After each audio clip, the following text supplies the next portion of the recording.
as I was saying before, I talked about Hamilton for a second. There is a difference between upper sums and lower sums versus right and left sums.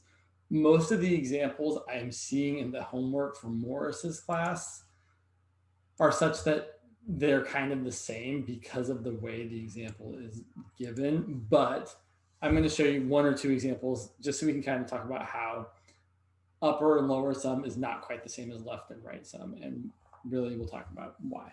But let's do some examples. This stuff is a little bit tedious, but is kind of important to understanding how the definition of the integral actually works.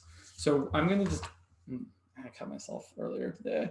I'm going to work on some, show you just some tedious calculations about how to approximate area under a curve using rectangles with either left endpoints, right endpoints, or midpoints. And then we'll also talk about upper and lower sum.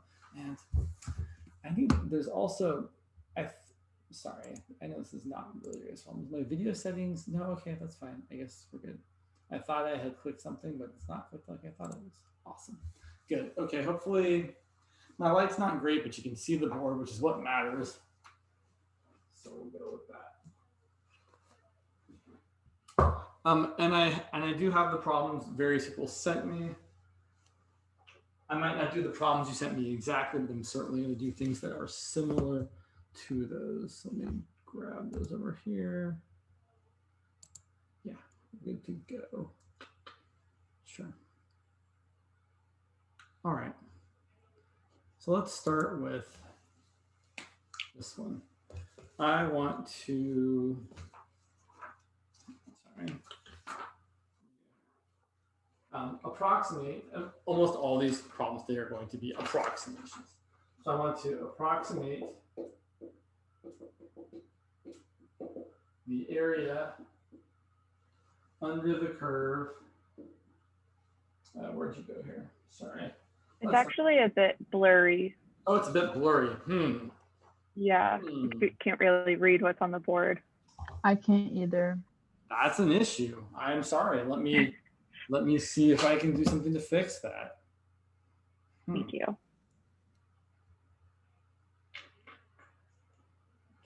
Let me take a look here. Let's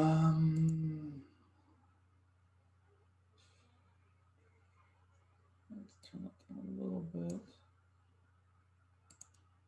Does that Would it be possible maybe to bring it forward, the whiteboard a bit? It might, I can bring it a little bit forward.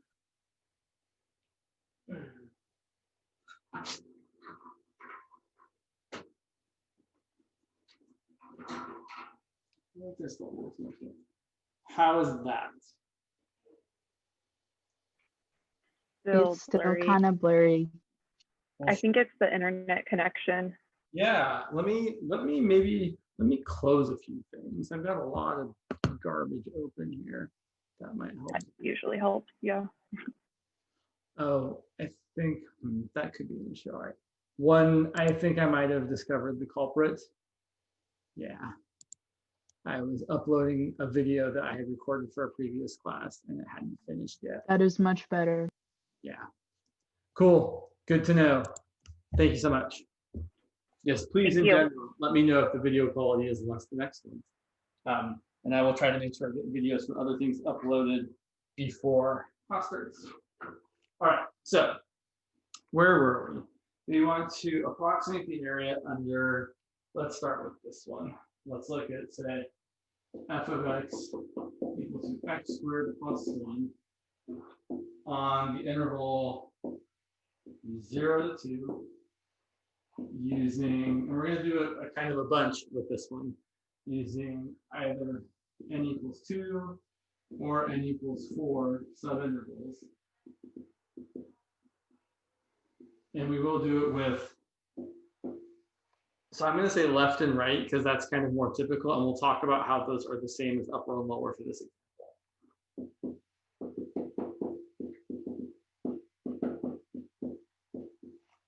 And I think it's a good idea usually to draw a picture for these examples. So x squared plus 1 is not too terrible to draw. I'm going to try to kind of draw it exaggerated.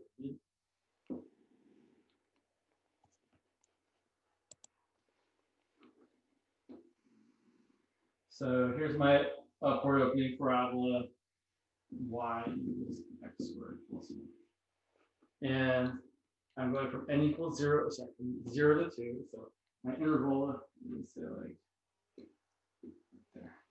And let's do the easy one first. Let's just break it up into 2 intervals. Or subintervals, what we usually call them actually. So the length of a subinterval, or subinterval length, is going to be, and it's always going to be, the length of the total interval divided by whatever n value is, the number of subintervals, in this case 2. So our subinterval length is 1 in this particular example, and we often call that amount delta x. So I have one subinterval here from 0 to 1, and one subinterval here from 1 to 2. And so now, for each of these regions, we're going to end up using a rectangle to estimate the area. And I think we can see here that, so if I use, so there's a difference between left and right endpoints. So if I use the left endpoint, I'm literally using, for this first interval, the endpoint 0 to find the height of the rectangle. So this would be my rectangle using the left endpoint with 2 subintervals for the first subinterval. And for the second rectangle, for the second interval, I'm going to use the left endpoint, which is 1, to find the height of my rectangle. So the height here, that's f of 1. The height here, that's f of 0. So using left endpoints, the area that I'm approximating,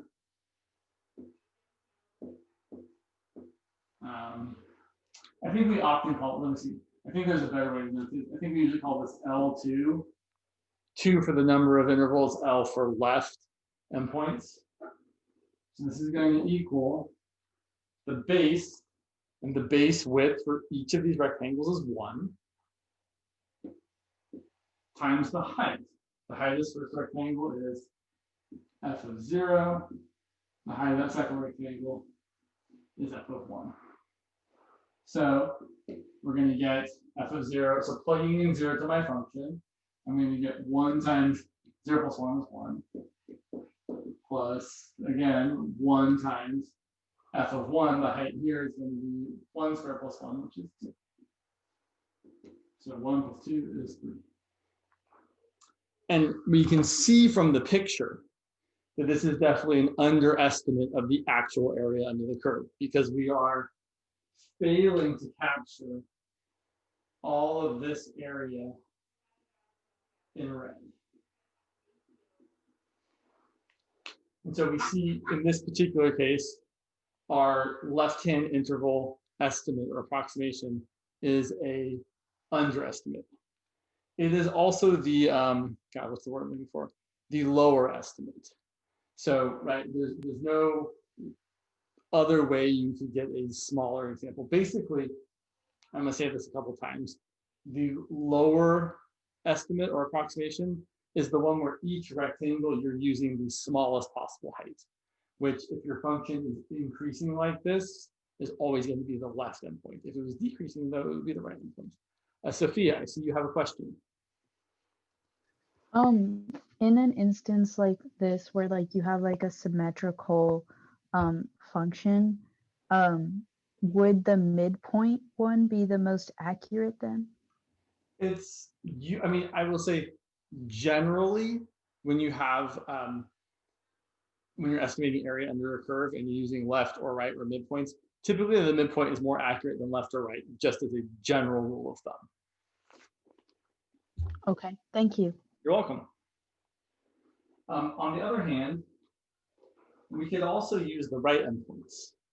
So for this first interval, I could instead use 1 as the endpoint to find the height. And so for this first rectangle, I can say, oh, well, this is going to be the height right there. And there's the area I'm actually trying to calculate. And for the second interval, my right endpoint gives me the height over here. And so I can say, there's my rectangle. And this is the area I'm calculating. Notably, this is an overestimate. Notably, this is also the upper sum, meaning it is the, if I'm using 2 subintervals, this is the sum that's going to give me the highest estimate possible. So the estimate using right endpoints with 2 subintervals is going to be 1 times f of 1 base times height plus 1 times f of 2 base times height, which is going to be, let's see, f of 1 is 2, and f of 2 is 4 plus 1 is 5. So it ends up being 7. Clearly an overestimate. Another thing I will say is that you can also average these estimates to usually get a better estimate. I will also point out, because this is a common misconception, that the average of those two is not the midpoint rule. Right? If you average the left and the right, you don't necessarily get the same thing as doing the midpoints.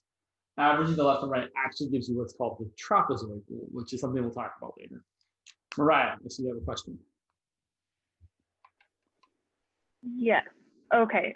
So I was just practicing because I remember someone doing a table in another one. It's kind of like what you just did for the right. But I thought to do it for the left. So why wouldn't we do it for the left? Why wouldn't we do it? Yeah, so like, why didn't we plug in 1 and 2 into the original equation to get 2 and 5? So, well, we didn't do that for the left one because for the left one, for this, so this is the first subinterval and this is the second subinterval. So if we're using left endpoints, then for the first subinterval, the left endpoint is 0. And if we're using bottom left then that you look at, or is it bottom left that you look at then? Well, it's not so much bottom left. It's just we're on the x-axis, right? So really, when I'm thinking about breaking up my interval, in this case from 0 to 2, when I'm breaking up that interval into, in this case, 2 subintervals, so I cut it in half, and then so here is my first subinterval, and here's my second subinterval. And so when I'm looking at left endpoints to find, so when we say we're using left endpoints or right endpoints or midpoints, we're talking about where in each subinterval. So in this first subinterval, if I'm using left endpoints, I'm going to use 0 to figure out where I find the height of the rectangle. So that's why I found f of 0 times the base. That gave me the height of the first rectangle in black right there. And I know it was kind of covered up, but you can still kind of see it. And then for the second subinterval, since I was using left endpoints, I plugged in 1 because 1 is the left endpoint of this interval. And I got 1. Okay. Okay, that makes better sense. And then for the next one, we're using the right. So then that's when we plug in the 1 and 2. Awesome. Yes, exactly. Exactly right. No pun intended, but the right there. But I like your idea of using a table because this does get kind of messy. So maybe so let's do now with n equals 4 rectangles instead of n equals 2, and we'll see the same kind of stuff. I'm going to draw a very similar picture. And my parabola doesn't look so hot. Oh well. Right, it should kind of go up like this, but we're not going to worry about it. Okay, so here is our interval from 0 to 2. And now we're going to break this up into 4 equal subintervals. So our width of each subinterval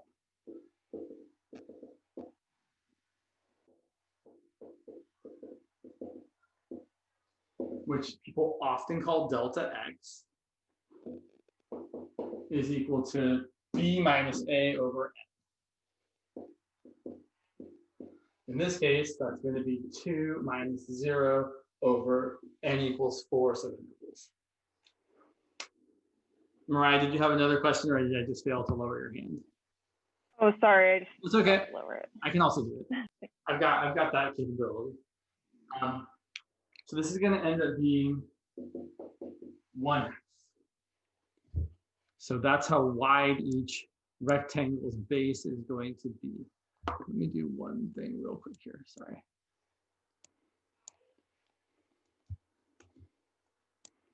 That great. Good to go. Cool. So we're going to break this up into 4 sections. And we're really just paying attention to the x-axis. So the way I typically do it is, okay, I'm starting at 0, and then I add a half, add a half, add a half, add a half here at the end. And I definitely like what people are saying about making a table. So let's put in our x values and our y values. So I know these are the ones I'm going to want to consider. 0, 1/2, 1, 3/2, and 2. F of 0 is going to be 1. F of 1/2 is going to be 1/2 squared plus 1, which is going to be 5/4.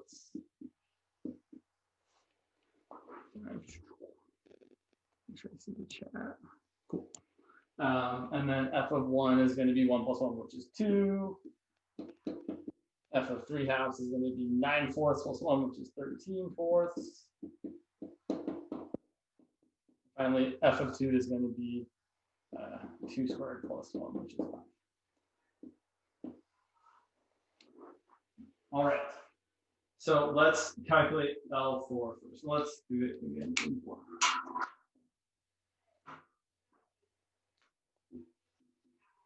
So again, I'm using the left endpoint of each of these 4 subintervals. So for this first one, I'm using this endpoint for the height, and I'm getting that rectangle. So here's what we typically do for these, is since most of our subintervals all have the same width, like you can do this process where you have subintervals with different widths. That does make it more challenging to calculate. Most of the time, we're going to just do this, where we say we're going to divide it into n equal width subintervals so that we can factor that out. So I'm going to factor out the 1/2 there. That's my width of each rectangle. And then I'm going to multiply by the height of the first rectangle, which is f of 0. And then the next rectangle, again, I'm using the left endpoint. And the height is going to be f of 1/2. And then for the next third interval, I'm using the left endpoint. And that's going to be f of 1. And for finally the fourth rectangle, I'm using the left endpoint. That's going to give me f of 3/2. And so then we can do the calculation. It's not too terrible. But right, so just to reemphasize, this is going to be base times height, base times height, base times height, base times height. And we end up getting 1/2 times, I'm just going to throw those in here, 1 plus 5/4 plus 2 plus 13/4. So that ends up being 1/2 times, let's see, 5/4 plus 13/4 is 18/4, which reduces to 9/2. 1 plus 2 is 3. You get 3 plus 9/2. 3 is 6/2. So I get 15/2 times 1/2, which is 15/4. 3.7 times if you like an estimate. Great. Again, that's an underestimate. So now let's do the same thing and calculate the right-hand estimate.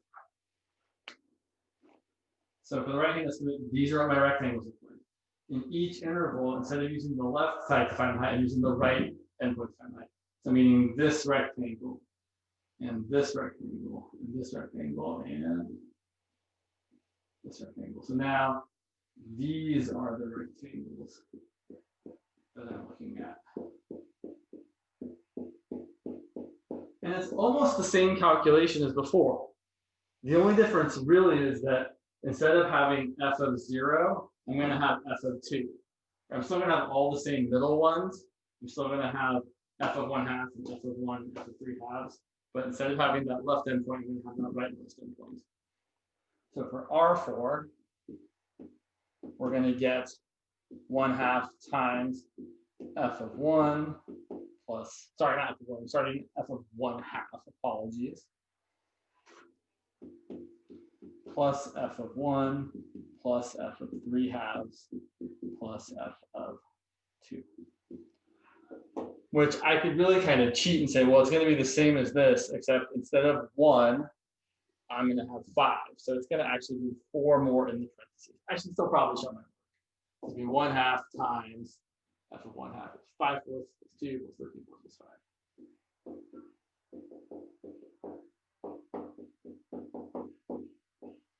But again, I will point out the insides here are 2 more than they were, sorry, 4 more than they were over here, right? 5 is 4 bigger than 1.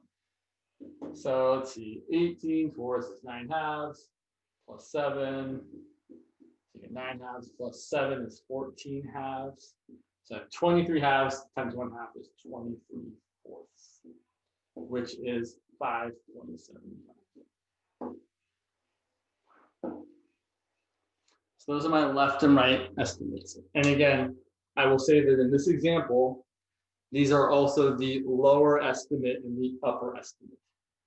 Because the lower estimate is the estimate you get by using the lowest rectangle in each interval. And the upper estimate is the estimate you get by using the highest rectangle in each interval.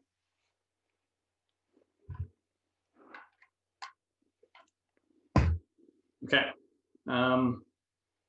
Yeah, let's.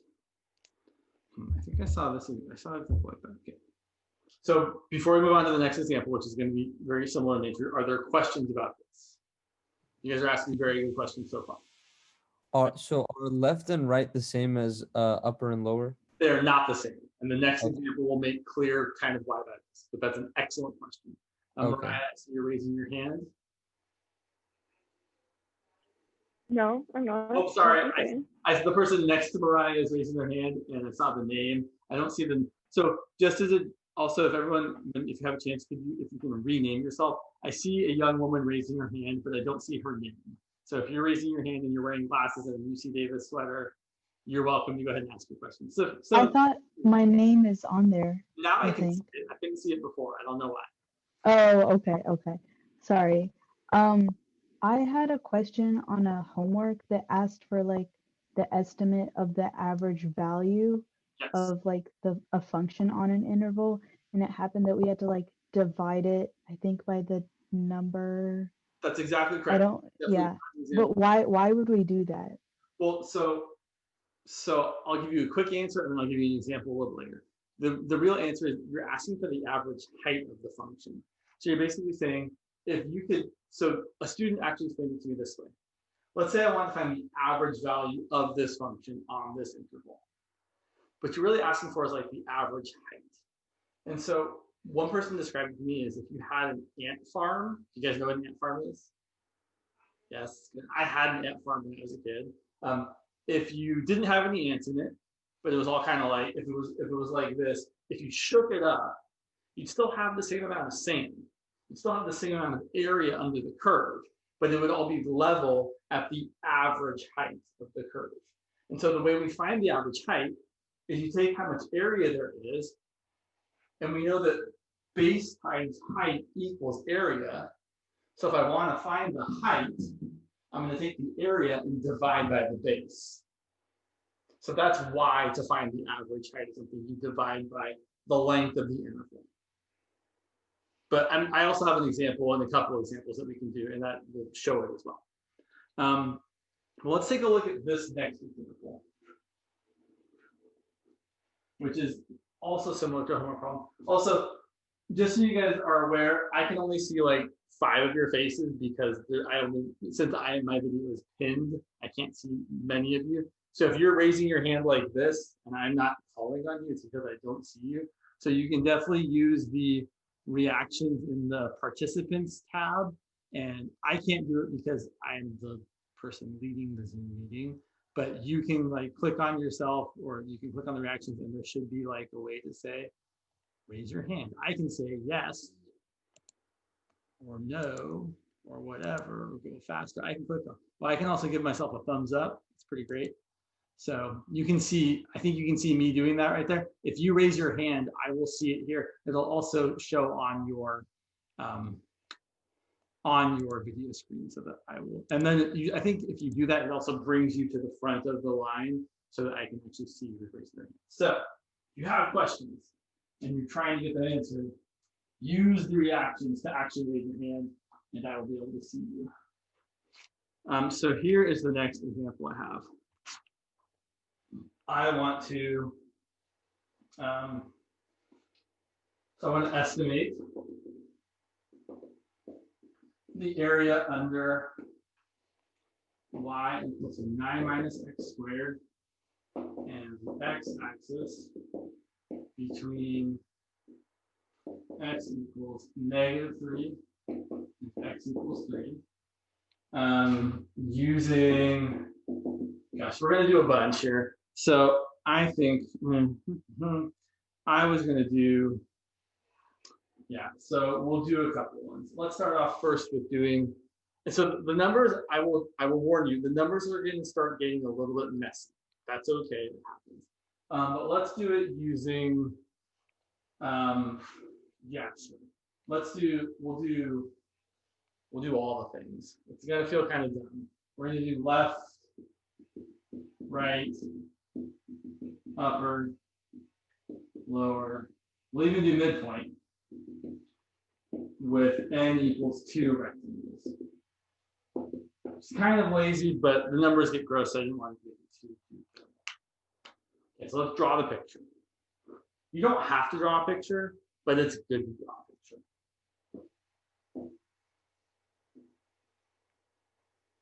So here's what 9 minus x squared looks like, and it exactly hits the x-axis at -3. And so let's find how long our subintervals are. Our delta x is going to be b minus a over n, which is 3 minus -3 over 2, which is 6 over 2, which is 3. So each of our subintervals is 3 long. I know my graph doesn't look as symmetric as it could. I could probably fix that.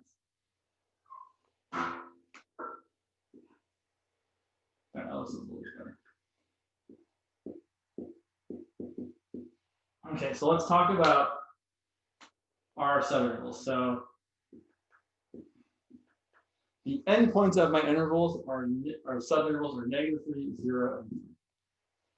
So I'm going to calculate all the things. Let's do left first. So left would be okay. So I'm going to, for this first subinterval, my left endpoint is -3. So the area of this rectangle is a big fat nothing, because it's going to be 3, my base, times my height, which is f of -3. That just is 0. And then for the next rectangle, my left endpoint is 0, so my height is going to be here. So there's the rectangle I'm using.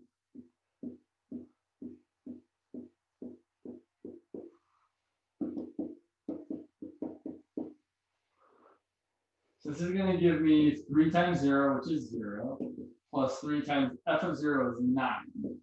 So I get 27. That is my not very good estimate of the area. And I will also point out that it's actually going to be the same for the right-hand estimate. I do the right-hand estimate, then for the first subinterval, 0 is my right-hand endpoint. So I find the height at 0. I draw that rectangle. Ooh, that's a rectangle. We can pretend. So there's my right-hand rectangle for the interval from -3 to 0. So I get my base, which is 3, times my height, which is f of 0. And that's 9. And then for the second subinterval, I'm using the right-hand endpoint, which is 3. That's going to give me a height of 0. So I still have my base, which is 3, times f of 3, which is 0. And this also gives me 27. Typically, if if your shape is symmetric about the y-axis and you're going from negative number to same positive number, then your left and right estimates are going to be the same. It's kind of interesting. So let's talk about, so here's what I want to point out. Neither of these are the upper or lower estimate. So in this case, the upper estimate, so in the first interval, I would use 0 because that's the part in that first interval that gives me the highest value.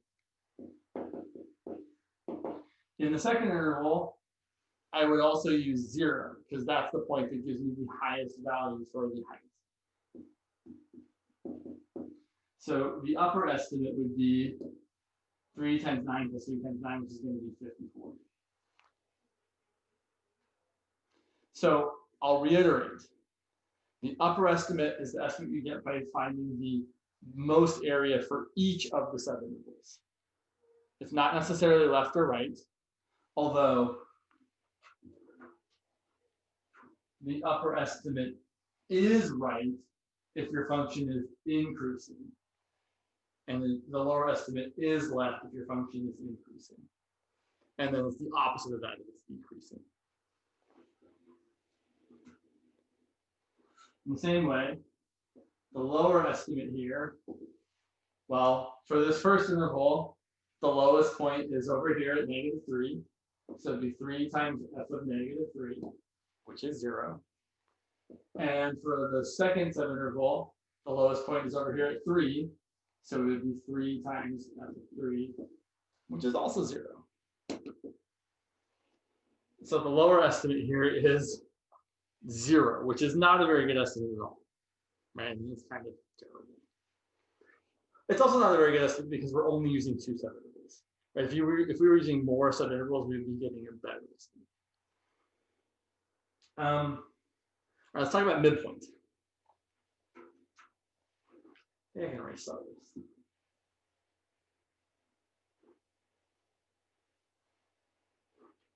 I'm going to redraw my picture.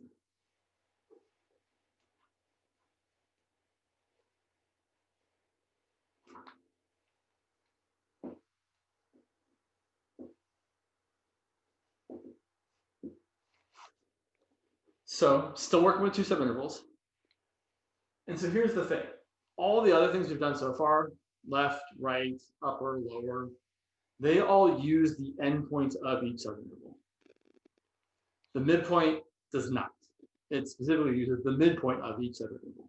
So for the midpoint, so I'm going to say this is M2, it's the midpoint estimate using 2 subintervals. It's going to be still my base times f of x1 bar, is what we usually call it. That's the midpoint of the first subinterval. And I'm actually going to call this delta x1. So I'm kind of writing this generally. And then for the second rectangle, it's going to be, again, the base area is delta x. And we're going to multiply by f of x sub 2 bar, where x sub 2 bar is the midpoint of the second subinterval.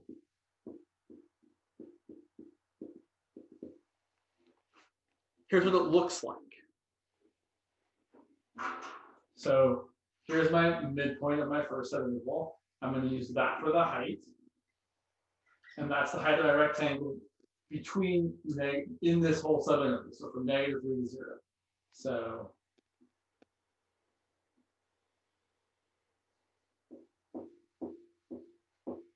and I will mention right off the bat, it's not immediately obvious if this is an overestimate or an underestimate. Right? It's not clear if the part we're leaving off is less than or more than the extra part we're capturing. And then same thing over here. And I know my picture is not perfect. We're going to use the midpoint of this. This should be symmetric. Oh well. To find the height here. It really, I mean, okay, it really should be symmetric. I can't not do it now. Like there, like there, like there. Great. Okay. So it should be more like this. Okay. valid.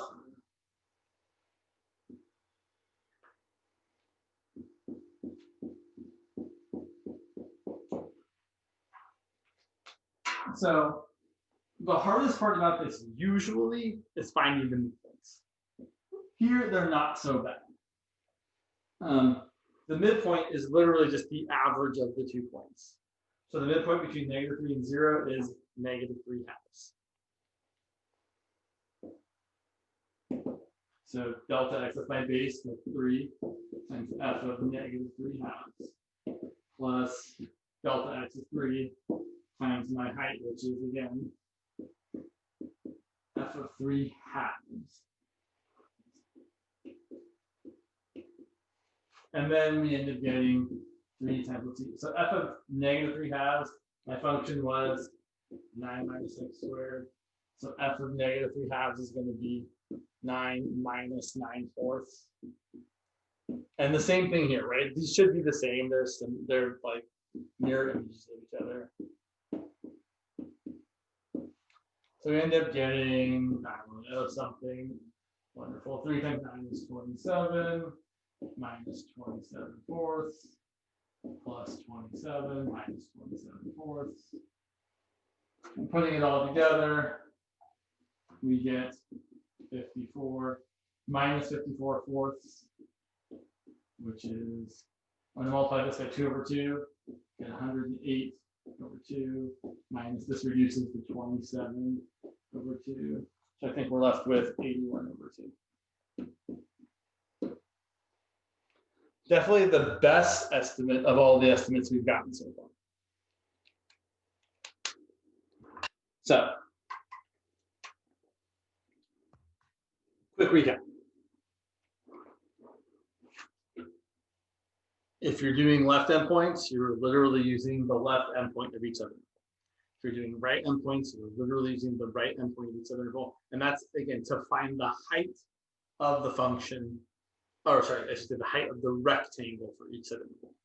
And then if you're using midpoints, you are literally using the midpoint of each subinterval to calculate the height of the rectangle. Upper and lower are less specific. I will say though, looking through the homework for Morris, it looked like every question that asked about upper and lower was a function that was always either increasing. I think they were all increasing. So upper or lower, as far as you're concerned for the homework assignment, I'm pretty sure you can just default to saying upper is going to be the right-hand endpoints and lower is going to be the left-hand endpoints. But really, it's the most amount of area you can capture using the biggest rectangle in each region or each subinterval, and lower is the smallest amount of area using the lowest rectangle in each subinterval. Okay, so let's, yeah.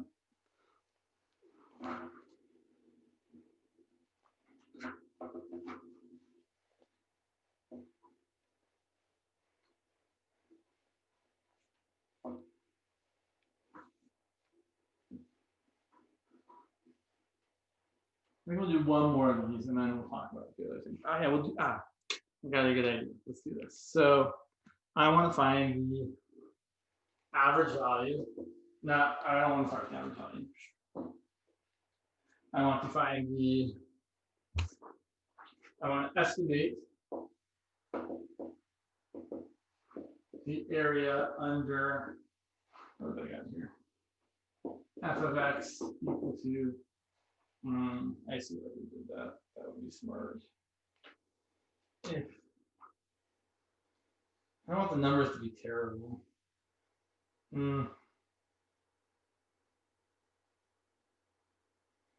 Sure, I'm going to change whatever here slightly. So that's still, it's still not going to be great. Sometimes the numbers aren't nice. That's fine. So let's estimate the area under f of x equal to 3 over x on the interval from 1 to 21 using n equal to 4 subintervals. And we're going to do it with right endpoints, left endpoints, and midpoints.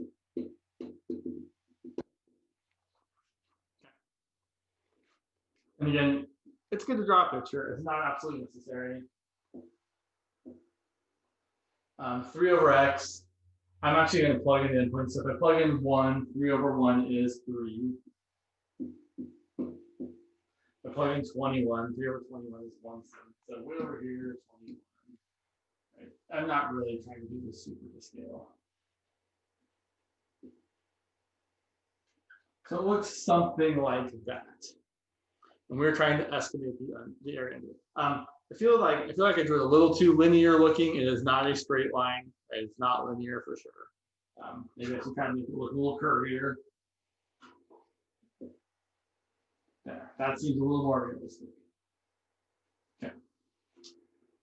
All right, let's do the usual thing. We're going to break it up into n equal to 4 subintervals. So my delta x is going to be 21 minus 1 over 4, which is going to be 20 over 4, which is 5. I'm immediately regretting my choice here. So I'm going to change it just a tiny bit to make it a little bit easier. I want to reduce this by 4. Yeah, it would be really a lot nicer if this was 17.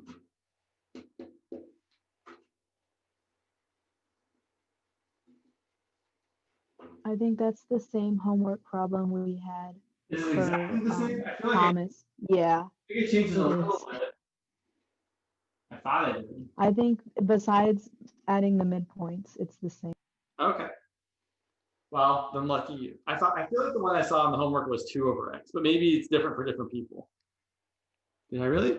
I mean, it's not like the worst thing ever, but I'm just surprised that I guess. No, it's just covering it again is going to be nice. Now I'm logged out, so I can't see. Oh well, that's fine. We can still shoot. You'll still have to do the work, so I don't think it's a big deal. So that's 17. All right. So let's write where our subintervals are. So our first endpoint is 1, and then each of them is 4 away. So the next one is at 5, and then 5 plus 4 is 9, and then 9 plus 4 is 13, and then 13 plus 4 is 17. All right. So let's start with the left. And again, I will mention here, this function is a decreasing function, right? It's getting smaller from left to right.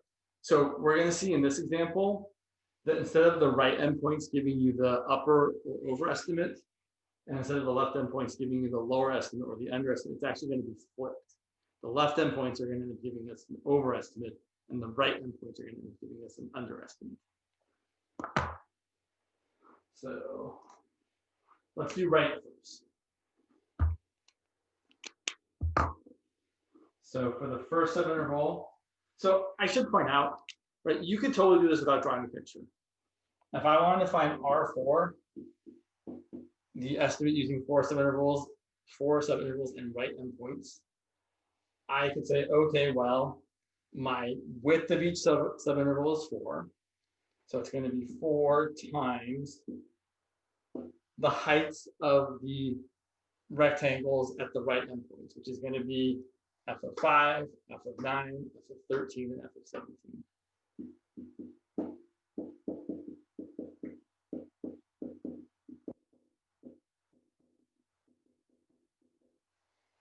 Right, we don't actually have to draw the picture.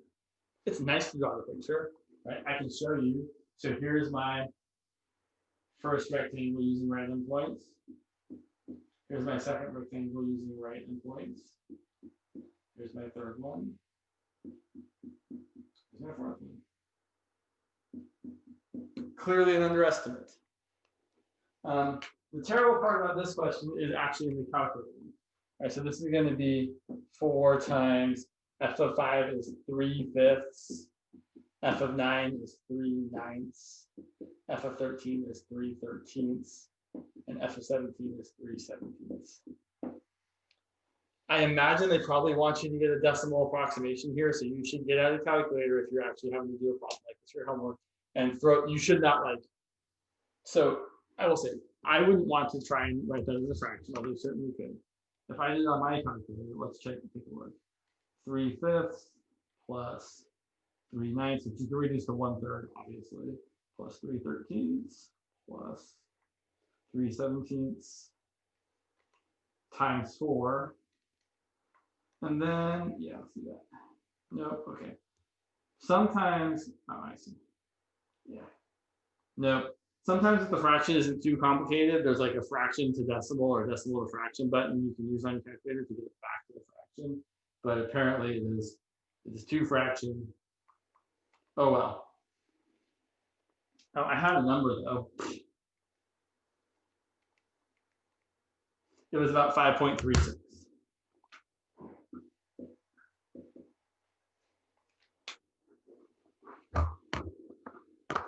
And then using right endpoints, using left endpoints.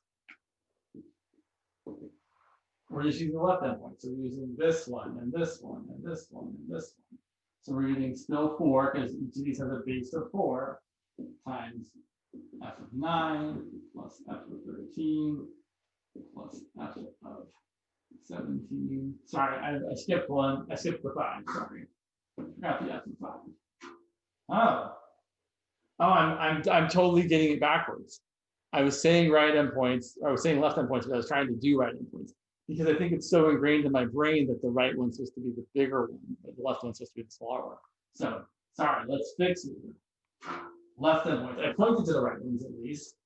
It should be 4 times f of 1 plus f of 5 plus f of 9 plus f of 13. Right, and we're getting these rectangles.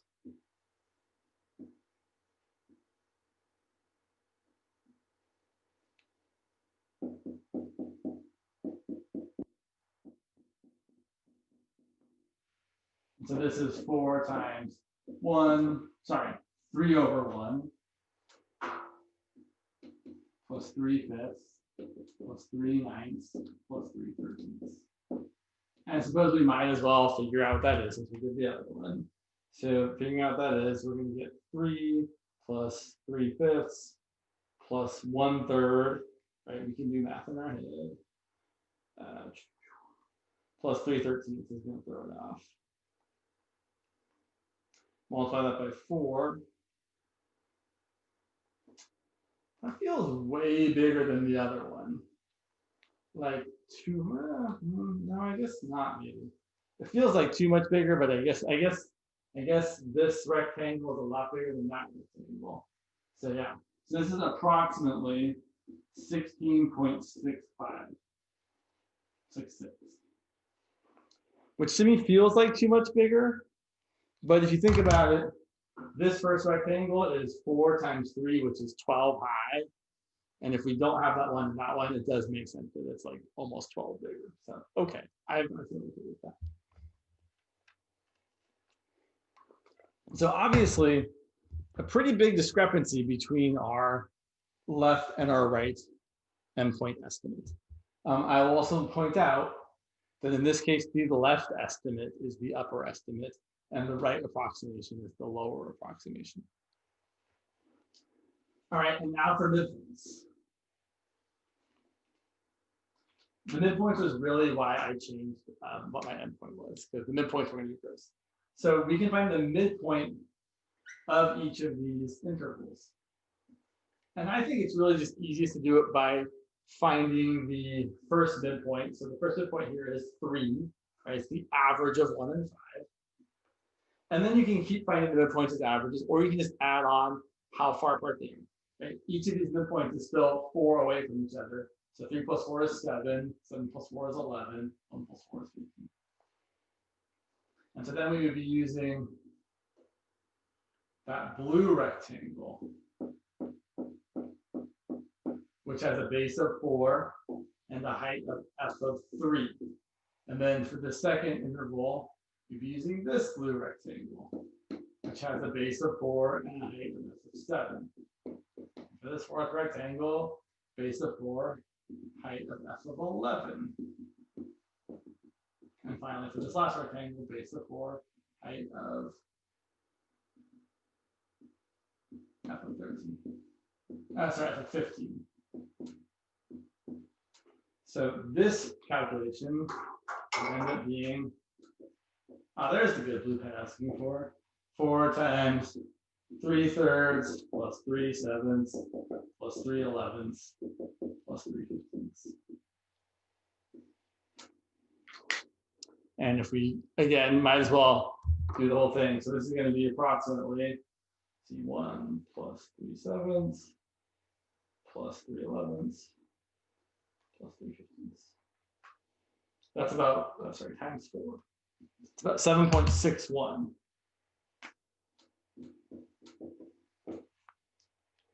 And I do want to point out that this midpoint estimate is not the average of the left and the right endpoint estimate, right? The average of these would be something like 21 divided by 2, maybe even 23. This would be pretty close. The average of these would be like 11, whereas this is 7.6. So that's how we do this one. All right, now to get to the question that I was really trying to get to, which is the average value question, which is super easy after we do this. So I forget what the wording is exactly on the homework, but it's something like estimate the average value of f of x equal to 3/x on the interval from 1 to 17 using n equals 4 midpoints, sorry, n equals 4 stub intervals with midpoints. And so all that would be is all the work we did here for the midpoint, and then you divide that by the length of the subinterval. So what this would be here is that the average value would be approximately 7.61 divided by the length of this, which is 17 minus, sorry, that looks terrible, 17 minus 1, which is 16. So 7.61 over 16 is going to be a little bit less than a half. It's going to be, so I took my actual answer, which is not 7.61, but it's 7.60519, etc. Dividing that by 2 and getting about 3.80.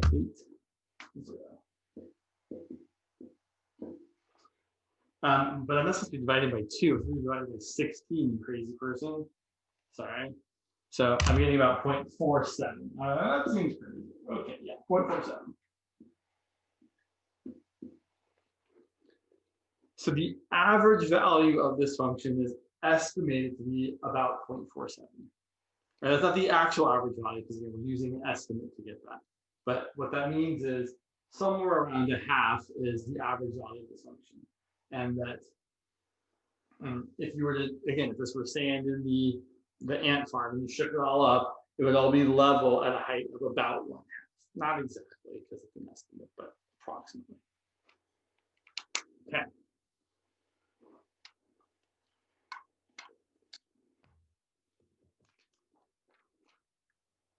Questions? Oh yeah, questions, Sophia. So what would the average be useful for? Like, what can we use it to find? That's a good question. There was an example I had in my brain that I can't seem to find anymore. I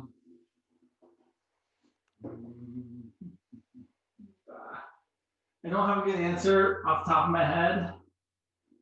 That's okay. No, Just curious. let me take a real quick look because I think I have one right here. One sec.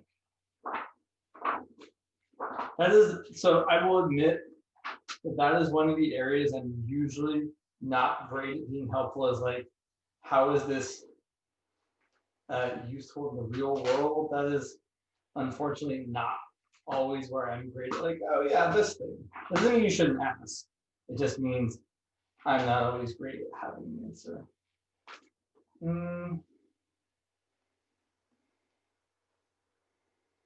So there's an example in this textbook where they use an integral to calculate the total population, the world population over some number of years, and then they use the average wanting to talk about the average population in that time period. I don't know if that's a great That example, makes sense. but yeah, No, I get it. Thank you. you're welcome.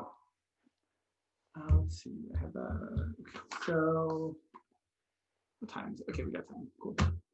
There was a couple questions people asked. Let me grab these over here. Oh yeah, this thing. Okay.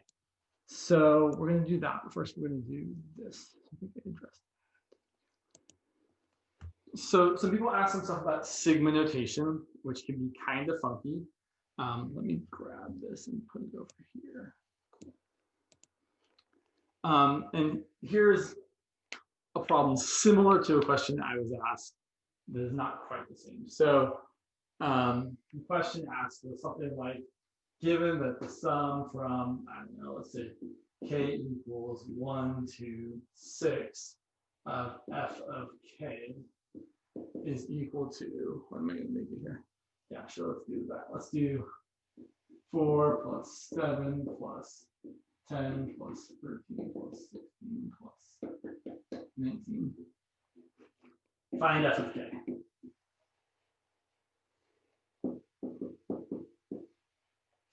So here's what we can make a table, right? In fact, if I was doing this, I would make it. So I want to remind you, or maybe not remind you, but inform you if you don't know, that when you see the sigma notation, all it means is you're adding some stuff up. It just means that you're starting at k equals wherever you're starting here. So in this case, 1, and plugging it in for every instance of k. This is going to be f of 1 plus, and then we plug in k equals 2, and then k equals 3, and then k equals 4, and then k equals 5, and then k equals 6. So there's a very direct relation between the things we're writing and the function. So f of 1 is equal to 4, f of 2 is equal to 7, f of 3 is equal to 10, f of 4 is 13, f of 5 is 16, f of 6 is 19.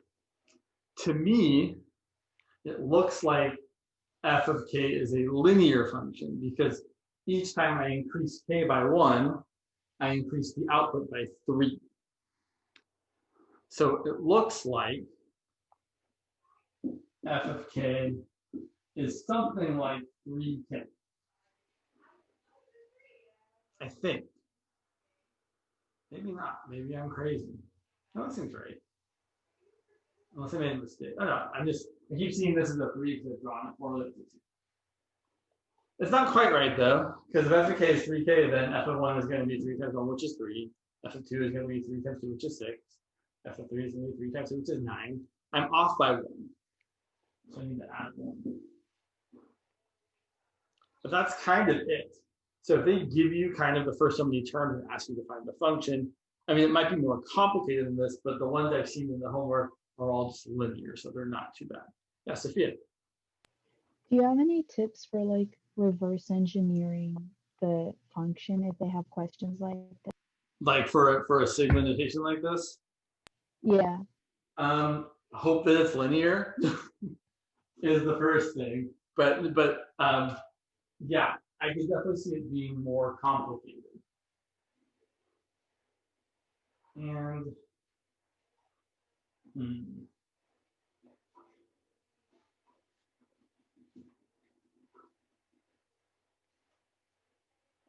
I mean, I feel like the question you're asking, Sophia, is actually more of a 21C question, to be perfectly honest.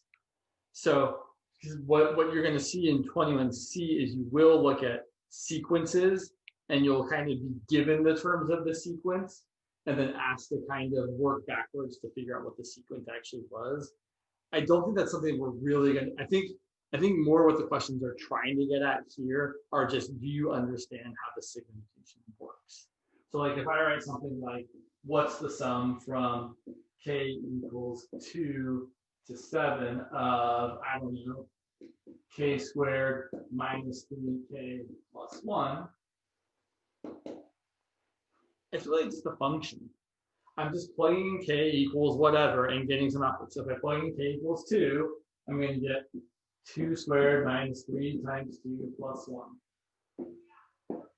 Plus, then I'm going to index up to the next integer. multiplying k equals 3. And we get 3 squared minus 3 times 3 plus 1. And then I'm going to go to the next integer. 4 squared minus 3 times 4 plus 1. And then we go to the next integer. 5 squared minus 3 times 5 plus 1. And then we go to the next integer. Might have made too many integers. And then we go to the next integer. 7 squared minus 3 times 7 plus 1. And I'm going to stop because 7 is the last number I'm supposed to get to. I will also So point pretty out. much it's just something to worry about for later.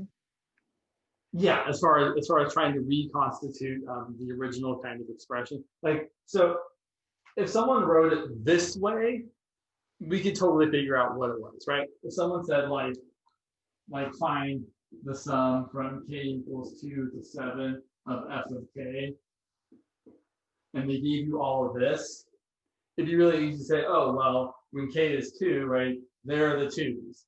So it's k squared minus 3k plus 1. And when k is 3, there are the 3's. And when k is 4, there are the 4's. But it would be much harder if they actually simplified each of these, right? Instead, it was, 4 minus 6 plus 1 is negative 1. And 9 minus 9 plus 1 is 1. And 16 minus 12 is 4 plus 1 is 5. And 25 minus 16 is 10 plus 1 is 11. And 36 minus 19. And 49 minus 21 is 28 plus 1 is 29. Right? If this was the pattern that was given to us, it'd be way, way, way harder to figure out what kind of thing that came from. And I don't think you would be expected to do that. But I could see expecting, like, if they gave you this, I could see that would be a perfectly reasonable thing. Like, yeah.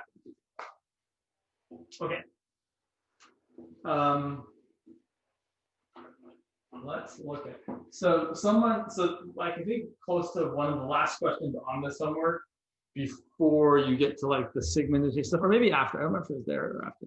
But one of the close to last questions was kind of a long one about like, kind of, it's setting up the process for defining the integral as a limit of a sum. And so I think it is worth kind of going over. So let's do this example. Yeah, and how hard do I want to make it? Not that hard.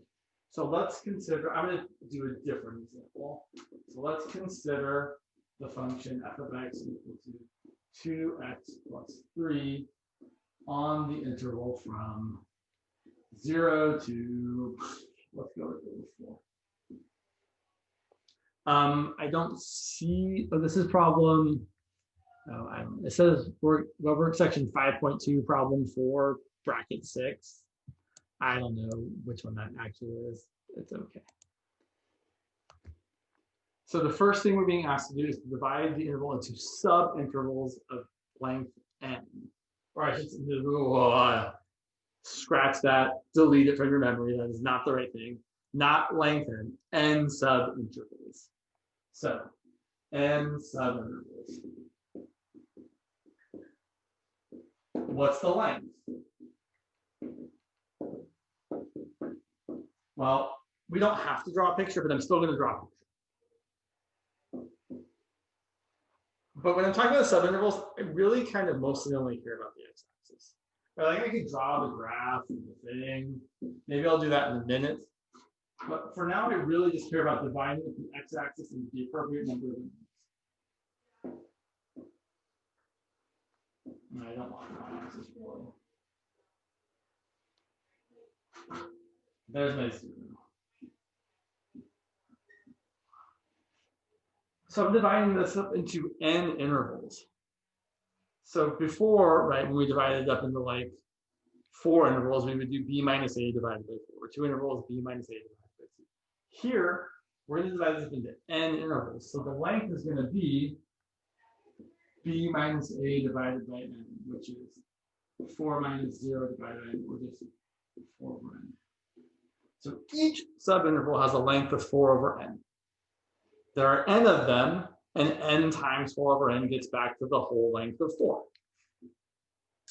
So here's how this is going to look. My first subinterval has a right endpoint of 4 over n. My second subinterval has a right endpoint of 4 over n plus another 4 over n, which is 8 over n. My third subinterval has a right endpoint of 12 over n. And so on. Right? We just keep adding 4 over n up until we get to,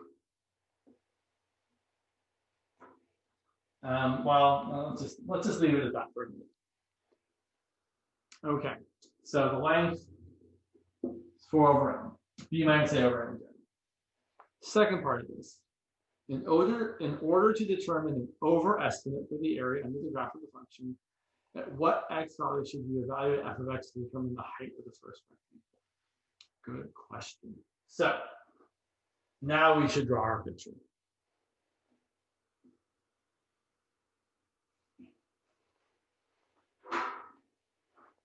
So my graph is y equals 2x plus 3. I'm going to draw this. Let's get a better red pen.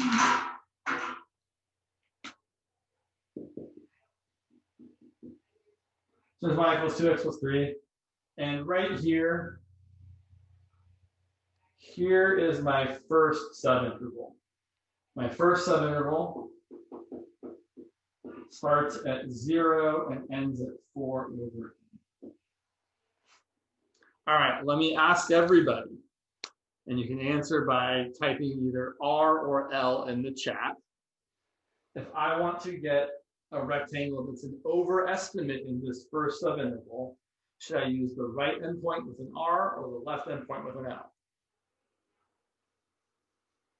Definitely. I should definitely be doing exactly what you guys are saying. I will point out that if my function was decreasing from left to right, I would be using a left endpoint if I wanted an overestimate.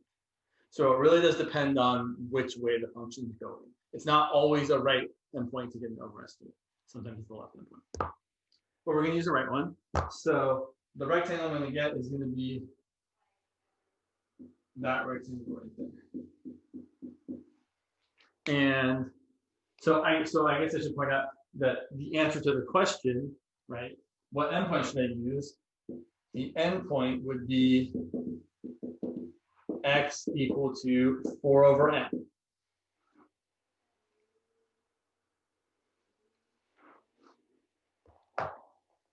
Okay, now a much harder question. Find a formula for the x value in the kth subinterval, which determines the height of the kth rectangle. And they didn't say it, but I'm sure we're supposed to assume that we also want to be getting overestimates in the kth rectangle, in the kth subinterval. So here's what we have to kind of look at. I might extend this a little bit to make our life a little easier. So somewhere out here is the kth subinterval. And we really need to know the endpoints of that subinterval. It is kind of vital to us to know that.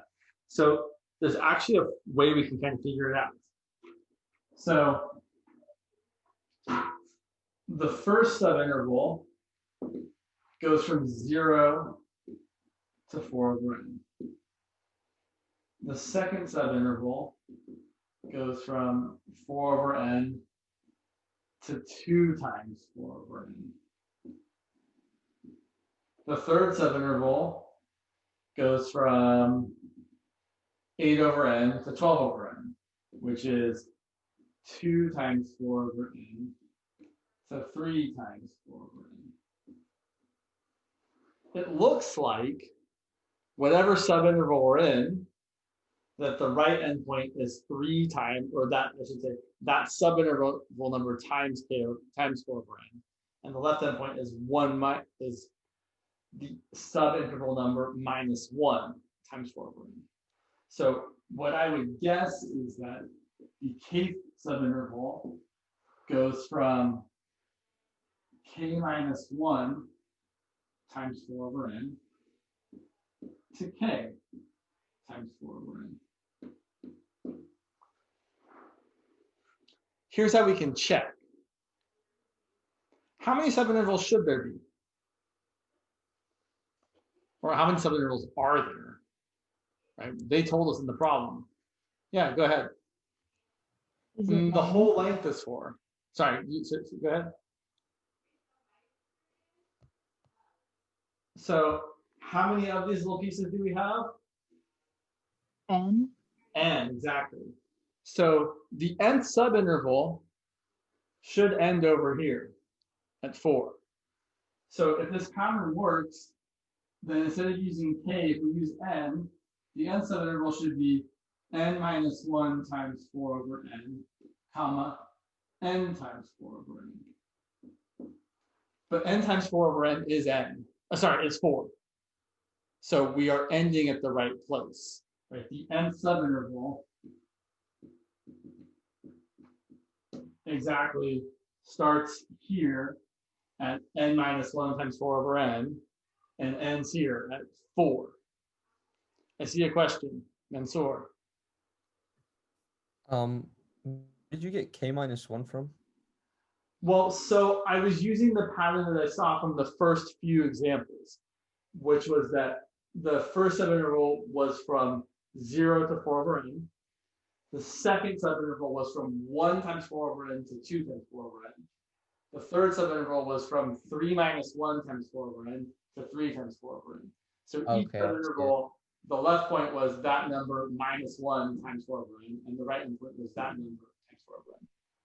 Okay, thank you. Now, there is a more general pattern, and here's what it is.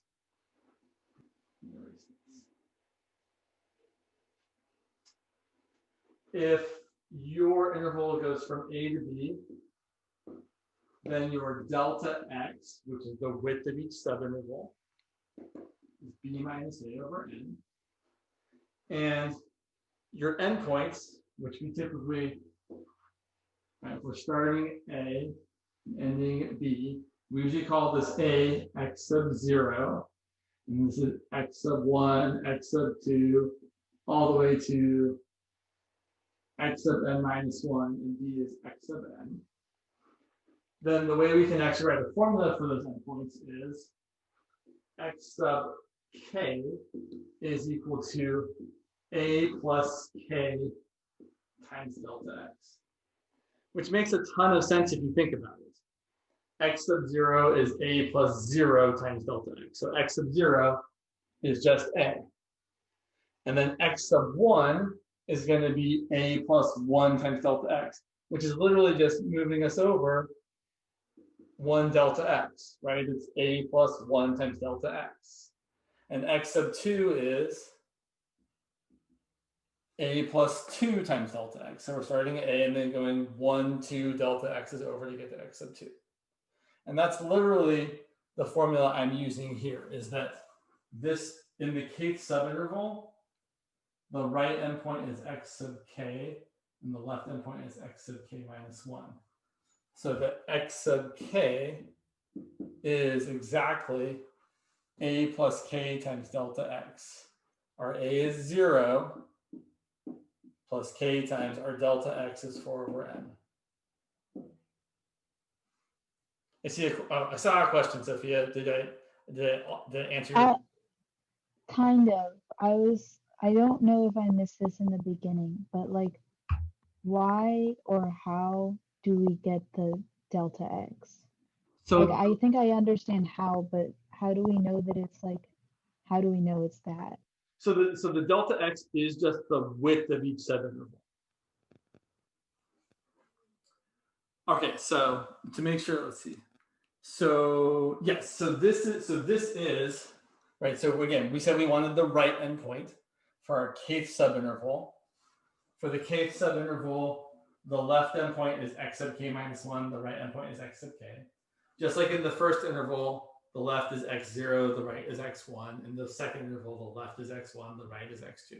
So the right endpoint is always the endpoint whose subscript matches the number of the interval that we are in, which is one of the reasons we use right endpoints, because things just look a little bit nicer. Really, I mean, it's literally like, if you can pick this one or this one, we're going to pick that one because it just is easier to deal with.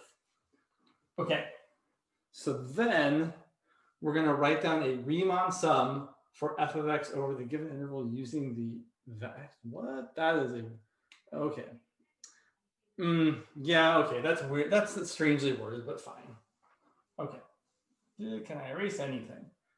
Sure, I can erase that here.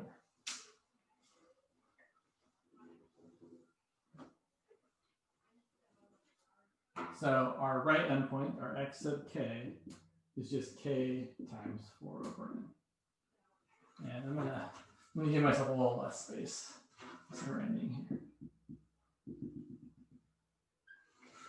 Okay, so now we're gonna write a Riemann sum for this function over the given interval using the x values that are the right endpoints. So better words to use for this are, we're going to write R sub n, the approximating area using right endpoints with n subintervals. Okay, here we go. I'm going to write it the long way first, and then I'm going to write it as a sigma notation. So the first one has a base of 4. Well, again, we know they all have the same base, right? All of our rectangles have the same base. First one is 4 over n times f of 4 over n. The second one is 4 over n times f of 2 times 4 over n. The third rectangle has an area of 4 over n times f of 3 times 4 over n. The kth rectangle has an area of 4 over n times f of 3, sorry, not 3, k times 4 over n. Finally, the nth rectangle, which is this one here, has an area of 4 over n times f of n times 4 over n. Yes, I know that n times 4 over n is just n. I mean, it's just 4. Sorry. All the wrong words today. Usually I'm a little better with saying things correctly. But here's the thing. Writing this is terrible. We don't want to write this. We can use our sigma notation to say, hey, look, this is 4 over n times the sum from k equals 1 to n of f of k times 4 over n. That gets you everything you wanted.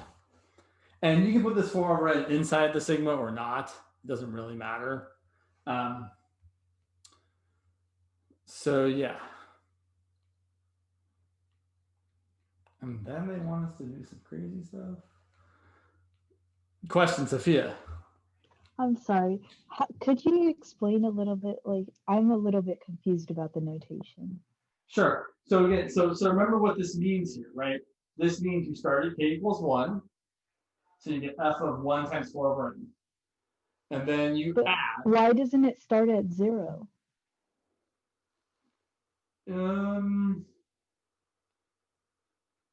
We could make it start at 0 if we wanted to. But so typically when we use right endpoints, though, we start at 1. And if you look at the homework problem, it actually, the sigma they want you to use does start at 1. So we usually prefer to start at 1. Well, I shouldn't say that. That's not always true. We often prefer to start at 1.